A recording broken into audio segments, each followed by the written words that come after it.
Hey everyone, we have a new pop mystery reveal for you. Let's go ahead and go through the ultimate kit first. And this was Willy Wonka themed, which is perfect for nostalgia, but also the new movies coming out, so you could use it for the release of that. This is exclusive art, so you won't find it anywhere else. And I am obsessed with it. There's so many fun foil colors that this could go with too. So that's going to be very fun to see all of y'all's pairings.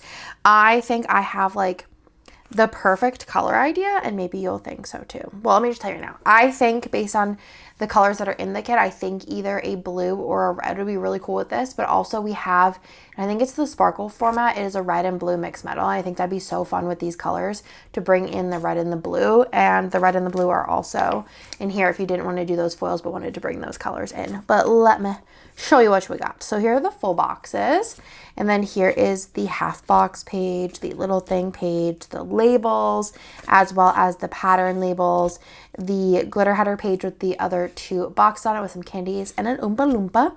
Then you have the deco page, the bottom wash, which I love this chocolate, and then you have the, is his name Mikey V, I think, or Mikey TV? Question mark box as well, which is super cute. And then the freebie in the ultimate in the mini is the secondary scene of the chocolate factory. So that's the ultimate kit. Super fun, super colorful. It's kind of screaming like maybe March, April for me. Like I'm kind of feeling like those vibes, but it's definitely an anytime kit for sure. And then it was also available in the mini. And then let me show you what the add-ons looked like. So that is the label 1, 2, 3, and then there was also the doodles, the functional, as well as the ombre.